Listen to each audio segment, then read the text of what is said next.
Mister Srikanth వెళ్ళు వెళ్ళు.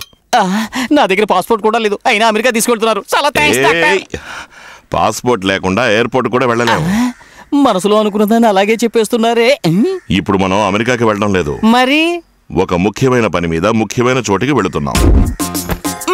నాకు మా అమ్మ ఒక పిల్లని చూసి ఓకే చేసింది, నేను కూడా ఓకే అన్నానంటే నా పెళ్లి ఫిక్స్ అయిపోతుంది. ఇప్పుడు మనం వెళుతున్నది ఒక అమ్మాయిని చూడడానికే.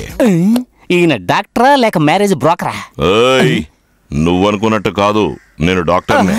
Sorry doctor. డాక్టర్, ఆ పిల్లకి నేను నచ్చకపోతే? అటు సైడ్ నుంచి ఓకే, నువ్వే కొంచెం అడ్జస్ట్ అవ్వాలి. ఏం డాక్టర్, ఆ పిల్ల అంత చండాలంగా ఉందా? ఏమనుకుంటున్నావు? ఆ అమ్మాయి అతిలోక సుందరి.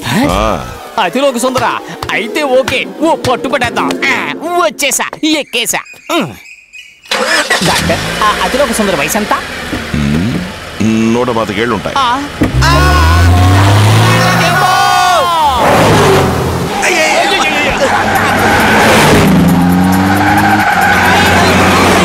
ఎందుకు డాక్టర్ ఈ స్పీడు? ఆ 125 ఏళ్ల సుందరి ఎవరితోనైనా లేచిపోతుందా? అది లేచిపోదురా వేధవా, మనల్ని లేపేస్తుంది.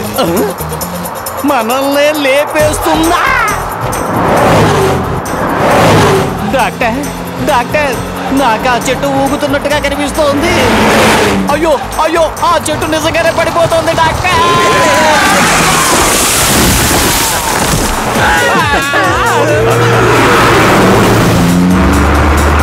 అయ్యో, నేషనల్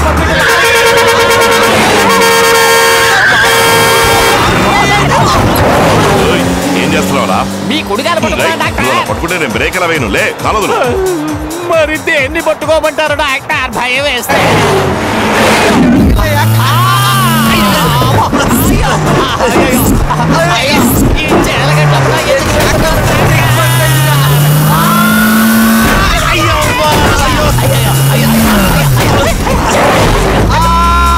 హై టెన్షన్ వైర్లకు టచ్ అవుతుంది డాక్టర్.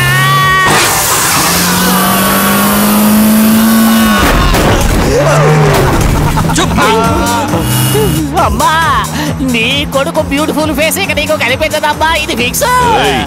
అది ఎయిర్సెల్ బోర్డు. మా మమ్మీకి నేను టెలిపతిలో మెసేజ్ పంపించేశా.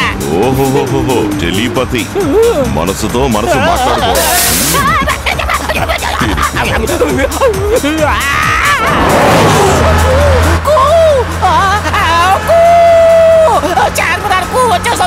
దానికి నువ్వు చూస్తున్నావా? మరి రైల్వే డిపార్ట్మెంట్ చూసుకుంటుంది.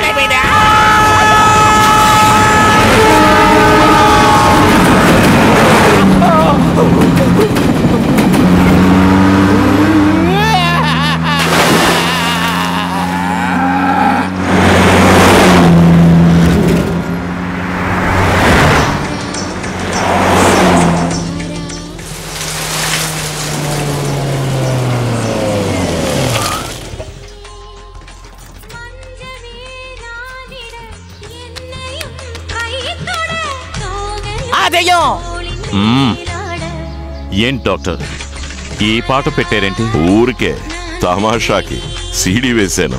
సీడీ ప్లేయర్ లేదుగా? కింద ఉందిరా. కింద? ఈ ఇంట్లో నాగవల్లి పెయింటింగ్ ఉందని చెప్పారు కదా, గతమంతా జ్ఞాపకం వచ్చింది. అలా రివైండ్ చేసుకుంటూ వింటూ వచ్చేసాను. నేను చెప్పాను కదా, ఒక తుందని ఒక అమ్మాయి, ఈ పాటకి ఆమె ఓనరు. నాలుగు చాచడం కాదురా, నాగవల్లి.